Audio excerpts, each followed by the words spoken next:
Good morning, all of you. Myself, doctor L S. Chongad, और हम Lagrangian equation के examples के बारे में स्टडी कर रहे हैं और उसके डिफरेंट एग्जांपल्स के बारे में स्टडी कर चुके हैं।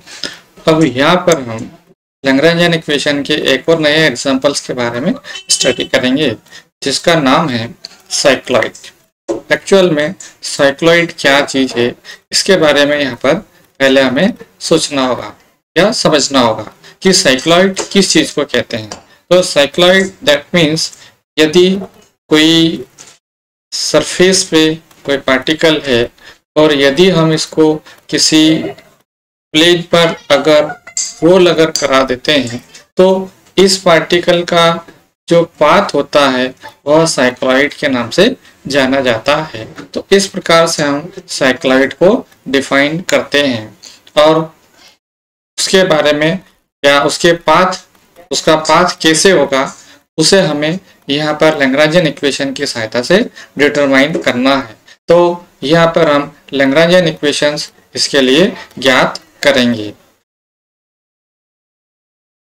यहाँ पर Lagrangian equation for a bead slide on wire, इसके बारे में यहाँ पर हमें स्टडी करना है। तो एक्चुअल में साइक्लॉइड क्या होता है इसके बारे में यहाँ पर हम पहले देखेंगे, क्योंकि हम लोग जब भी हम फिजिक्स की बात करते हैं तो हमें ये समझ में नहीं आता है कि हमें पढ़ना क्या है, हमें समझना क्या है। क्योंकि यहाँ पर इसी पॉइंट पर मैं यहाँ पर फोकस करूँगा कि साइक्लॉइड से हम एक लैग्रेंजियन इक्वेशन से क्या निकालना चाहते हैं, हम क्या जानना चाहते हैं हम लोग यहाँ पर। तो यहाँ पर हमें एक साइक्लॉइड क्या चीज़ है यह समझना बहुत जरूरी है। तो स्टार्टिंग टाइम से यहाँ पर हम एक सर्कल ले लेते हैं। अभी हमारे पास पार्टिकल यहाँ पर रखा हुआ है। अब यदि हम इसको इस डायरेक्शन में एक पर्टिकुलर वेलोसिटी से अगर हम रोटेट कराते हैं या मूव कराते हैं तो मूव कराने पर अगले टी टाइम पर एक पर्टिकुलर डिस्टेंस ये सर्कल है वह ट्रेवल कर लेता है। पर्टिकुलर टाइम पर ट्रेवल कर लेता है मतलब ये जो अब सर्कल है वह यहाँ घूमकर आ जाता है। उस कंडीशन में ये जो पार्टिकल है वह घूमकर या फिर जब इसको हम इस डायरेक्शन में अगर हम घुमा रहे हैं, अगर इस डायरेक्शन में घुमा रहे हैं तो ये घूम के कहाँ आ जाएगा, अगली पोजीशन पे आ जाता है। मतलब पहले ये वाली कंडीशन यहाँ पर थी, अब जब ये रोटेट करके आता है तब पार्टिकल की कंडीशन यहाँ पर पहुंच जाती है। और ये जो ये जो रिंग है या ये जो सर्कल है वह इस डिस्टेंस को ट्रेवल कर लेता है, यानी इतनी दूरी वह ट्रेवल कर लेता है। यहाँ हम ऐसा एज्यूम कर सकते हैं टी टाइम के अंदर यह x दूरी ट्रेवल कर लेता है, या यूँ कह सकते हैं कि वेलोसिटी इक्वल टू होता है डिस्टेंस अपॉन टाइम होता है। तो यहाँ से हम डिस्टेंस की वैल्यू v इंटू टी से निकाल सकते हैं। तो यहाँ पर वेलोसिटी जो होगी या जो इसका ट्रेवल टाइम होगा या डिस्टेंस जो ट्रेवल यहाँ पर कर लेता है, उस कंडीशन में इसके जो मान होंगे वह यहाँ पर कैसे हम मेजर करें। यानी कि अब यहाँ पर हम ध्यान से देखें, यहाँ पर ये एक सेंटर है, ये एक सेंटर है, ये जो सेंटर में है अब पार्टिकल यहाँ पर क्या कर रहा है, यहाँ पर मूव कर रहा है। एक तो ये जीरो कंडीशन में है, किसी टी टाइम से एक पर्टिकुलर एंगल थीटा यह घूम जाता है। घूमने के बाद यहाँ पर इस कंडीशन पे आ जाता है। तो यहाँ से हमने क्या किया, एक परपेंडिकुलर ड्रॉ कर दिया। अगर हम परपेंडिकुलर ड्रॉ करते हैं, इसको हम थोड़ा सा मैग्नीफाई कर लेते हैं। यहाँ पर ये एक थीटा कोण से घूम जाता है, यानी ये C है और ये जो है वह आपके ये पार्टिकल की कंडीशन है और यहाँ पर ये सर्कल है। तो ये जो सर्कल दिया गया है इस तरह से मैंने मैग्नीफाई कर लिया है। तो यहाँ पर अगर हम इसकी वैल्यू अगर निकालें तो r cos थीटा, यहाँ पर हम a इसका रेडियस मान लेते हैं, यानी कि इसका जो रेडियस है वह a के बराबर है। तो उस कंडीशन में इसकी वैल्यू a cos थीटा होगी, क्योंकि यहाँ पर ये 90 डिग्री बनेगा, और इसकी जो वैल्यू आएगी वह a sin थीटा के बराबर इसका मान आएगा। अब यहाँ पर मेरे पास यदि इस सेंटर के कोऑर्डिनेट्स की अगर हम बात करें तो यहाँ पर ये जो कोऑर्डिनेट्स होंगे वह क्या होंगे, यानी कि इसके कोऑर्डिनेट्स में x और y मान लेता हूँ। तो यहाँ पर इसके जो कोऑर्डिनेट्स x और y है उसे हम कैसे फाइंड करें, उसके पास यहाँ पर हम ये थीटा कोण से यहाँ पर घूमता है, तो चूंकि हम लोग जानते हैं कि एंगल इक्वल्स टू होता है आर्क बाई रेडियस। इस फार्मूले से इस आर्क की जो डिस्टेंस यहाँ पर ये जो डिस्टेंस ट्रेवल होती है, मतलब ये जो सर्कल ये अपने रिंग है या डिस्क रिंग है वह एक पर्टिकुलर डिस्टेंस ट्रेवल करेगा, वह किसके बराबर होगा, इसके बराबर होगा, इसके बराबर होगा। दैट मीन्स यहाँ पर ये जो आर्क के बराबर होगा, आर्क इक्वल्स टू क्या होगा, थीटा इंटू रेडियस, यानी a इंटू थीटा।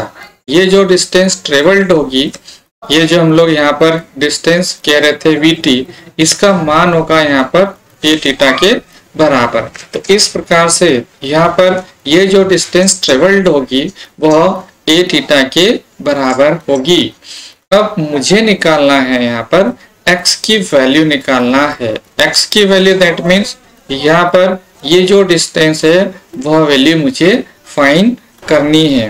तो यहाँ पर ये जो वैल्यूज हम फाइंड करेंगे वह कैसे फाइंड करेंगे, हमारे पास चलिए यहाँ पर ये जो डिस्टेंस ट्रेवल हो रही है ये कितनी है, r sin थीटा के बराबर। तो a थीटा में से r sin थीटा या a sin थीटा को हम माइनस कर देंगे, तो a इक्वल्स टू आ जाएगा a of a theta minus sin theta के बराबर इसका मान आ जाता है।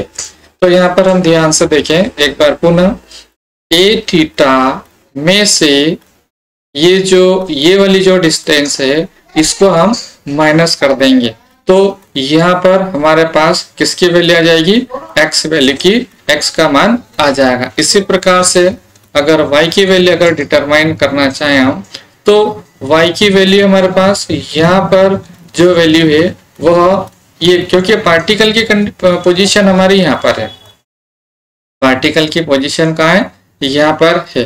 तो इस कंडीशन में ये जो x y है उसके कोऑर्डिनेट्स एक्चुअल में यहाँ पर आएगा a थीटा और a के बराबर, a थीटा और a के बराबर मान आएगा।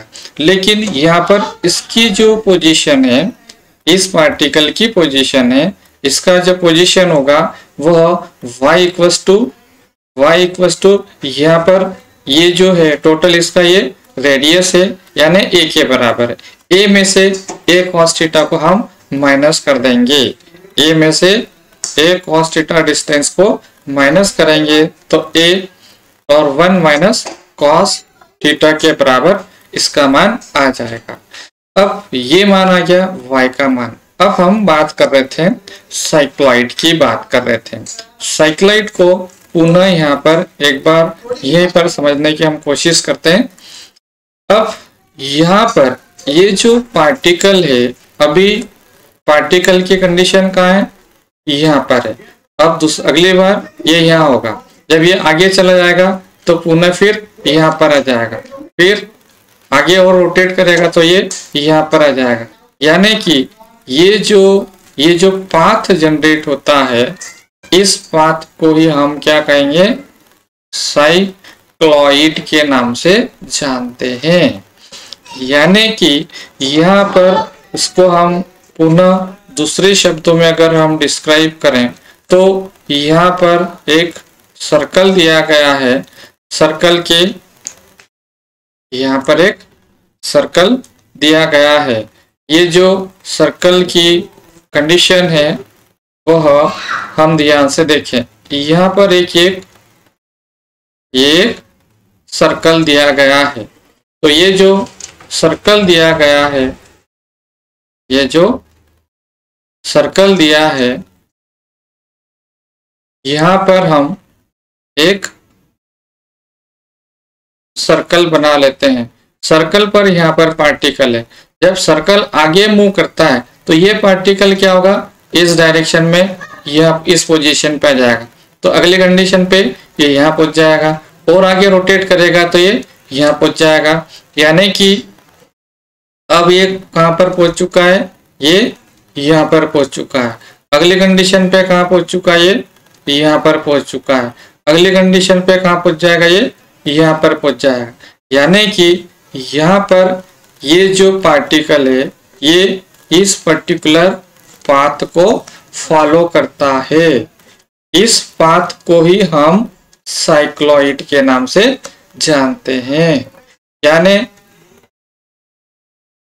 साइक्लॉइड के नाम से जाना जाता है।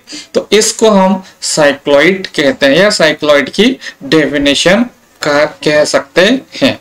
तो साइक्लॉइड के अंदर यहाँ पर मुझे लैग्रेंजियन इक्वेशंस डिफाइन करना है। तो लैग्रेंजियन इक्वेशन डिफाइन करने के लिए यहाँ पर इस पार्टिकल के कोऑर्डिनेट्स हम इस तरह से निकाल सकते हैं। अब हमें यहाँ पर जरूरत पड़ती है, क्योंकि लैग्रेंजियन इक्वेशन के अंदर L = P - V निकाला जाता है। तो उस कंडीशन में इसको हमें x डॉट निकालना पड़ेगा, क्योंकि काइनेटिक एनर्जी हाफ mv² होता है, v² x डॉट स्क्वायर के बराबर होता है।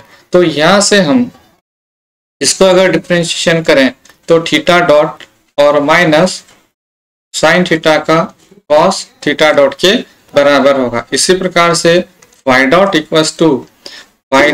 इक्वल्स टू माइनस और माइनस माइनस प्लस हो जाएगा और साइन थीटा और थीटा डॉट के बराबर इसका मान आ जाएगा। तो इस प्रकार से a यहाँ पर ये जो वैल्यूज आएगी वह a sine theta theta dot के बराबर होगा और ये जो वैल्यू होगी वह a theta minus cos theta theta dot के बराबर।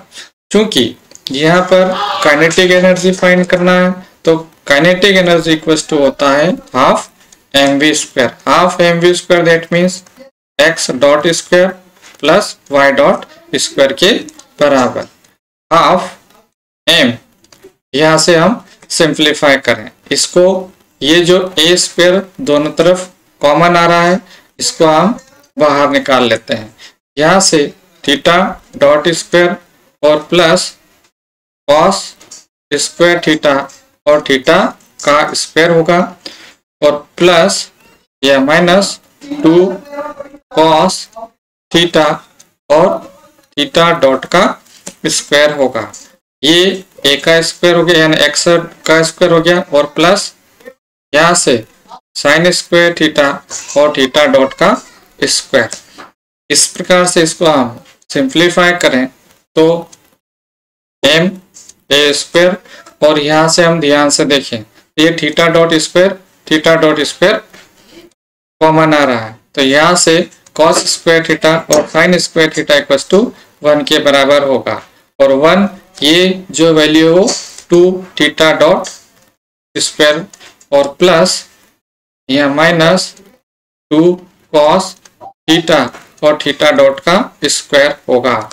यहाँ से थीटा डॉट स्क्वायर को हम कॉमन निकाल लेते हैं तो half m² theta dot square और यहाँ से 2 को भी बाहर निकाल लेते हैं तो 1 माइनस कॉस थीटा के बराबर यहाँ पर वैल्यूज आ जाती है या 2 से 2 cancel out equals to m² theta dot square of 1 minus cos theta के बराबर इसका मान आएगा। ये तो मान आ गया हमारे पास टी का मान। अब हमें यहाँ पर L इक्वल टू टी की वैल्यू फाइंड करनी है। तो टी की वैल्यू हमारे पास आ चुकी है ma square theta dot square of 1 minus cos theta के बराबर, और v की जो वैल्यू होगी वह mgh होगा। अब यहाँ mgh क्या आएगा? mgh यहाँ पर ये जो h है वह हमारे पास यहाँ पर पार्टिकल यहाँ पर है, पार्टिकल यहाँ पर है, यानी कि ये जो पार्टिकल की यहाँ पर पोजीशन है वह y पर है, यहाँ पर क्या है y पर है, और y की वैल्यू मेरे पास क्या आ चुकी है, ये आ चुकी है। तो यही वैल्यू मेरे क्या होगी, यहाँ पर क्या होगी, h के बराबर होगा, क्योंकि ये पार्टिकल क्या कर रहा है, यहाँ रोटेट होके इस हाइट पर चला गया, इस हाइट पे चला गया, मतलब कहाँ चला गया, ये इस हाइट पर चला जाता है। तो ये जो वाली हाइट है वही y के बराबर है। तो इस कंडीशन में mgh और h की जगह हम रख देंगे a of 1 minus cos theta के बराबर। तो यहाँ पर जो वैल्यूज आएगी वह किसके बराबर हो जाएगा, यहाँ पर h की जो वैल्यू होगी वह इसके बराबर आ जाती है। तो यहाँ से हमारे पास 1 माइनस कॉस थीटा, यानी कि इसको अगर पुनः अगर सिंप्लीफाइड फॉर्मेट में अगर लिखें हम तो m a square theta dot square of 1 minus cos theta minus mga और 1 माइनस कॉस थीटा के बराबर l का मान आ जाएगा। चूंकि हम ये जानते हैं कि यहाँ पर हमें लैग्रेंजियन इक्वेशन डिटरमाइन करना है, तो लैग्रेंजियन इक्वेशन का जनरल जो फॉर्म होता है d by D T of del L by del Q I dot minus del L by del Q I equals to 0 होता है। अगर इसका किया जाए तो यहाँ पर वैल्यूज आएगी ma square theta dot square sine theta, क्योंकि कॉस थीटा का साइन थीटा के बराबर हो जाएगा। इसी प्रकार से यहाँ पर डिफरेंशिएशन अगर किया जाए थीटा डॉट डिफरेंशिएशन, ये तो एज इट इज हमारे पास वैल्यू आई। यहाँ जो डिफरेंशिएशन होगा वह थीटा डॉट, अब यहाँ पर Q1 इक्वल्स टू थीटा के कॉरेस्पॉन्डिंग यदि लैग्रेंजियन इक्वेशन अगर डिटरमाइन करना चाहते हैं तो इसको हम d by D T del L by del theta dot minus del L by del theta equal to 0 लिखेंगे। अब यहाँ से del L by theta dot, तो इसको हम थीटा डॉट के रिस्पेक्ट में डिफरेंशिएशन करेंगे तो सिर्फ इसी टर्म का डिफरेंशिएशन होगा और बाकी किसी का नहीं होगा। तो यहाँ पर ये वैल्यू फाइंड हो जाएगी। इसी प्रकार से अब यहाँ पर एल को थीटा के रिस्पेक्ट में अगर डिफरेंशिएशन करेंगे तो यहाँ पर M A square theta dot square as it is और 1 minus cos theta sine theta के बराबर आएगा। इसी प्रकार से माइनस एम जी ए और cos theta minus sine theta के बराबर इसकी वैल्यूज आ जाती है और इक्वल्स टू 0 होगा। अब सिंप्लीफाई करें तो यहाँ से d by D T M A square 2ma square common आ जाएगा, थीटा डॉट का डबल डॉट हो जाएगा, डिफरेंशिएशन करेंगे ये एज इट इज और plus theta dot as it is, फिर 1 माइनस कॉस थीटा का डिफरेंशिएशन हो जाएगा साइन थीटा डॉट के बराबर। अब इधर हम देखें तो यहाँ पर वैल्यूज आएगी ma square theta dot square sine theta और प्लस एम जी माइनस हो जाएगा वापस ये, क्योंकि माइनस माइनस प्लस हो जाएगा M G A sine theta equals to 0। तो इस प्रकार से यहाँ पर ये जो फाइनल इक्वेशन होगी वह 2ma square theta double dot of 1 minus cos theta और प्लस थीटा डॉट या थीटा का स्क्वायर हो जाएगा और sine theta minus M A square theta dot square sine theta minus M G A sine theta equals to 0 के बराबर differential equations आ जाती है। तो इस इक्वेशन के द्वारा हम साइक्लॉइड को डिफाइन करते हैं।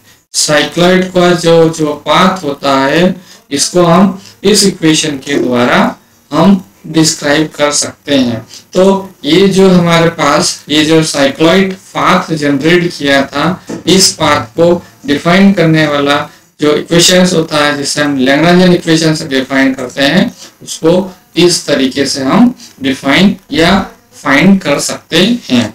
यदि इन नोट्स को हम अपने शब्दों में अगर लिखना चाहते हैं तो यहाँ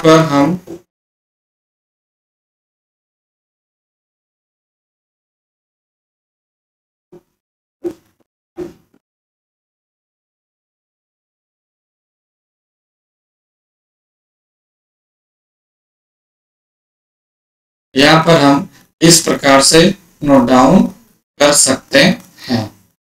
थैंक्स फॉर वॉचिंग।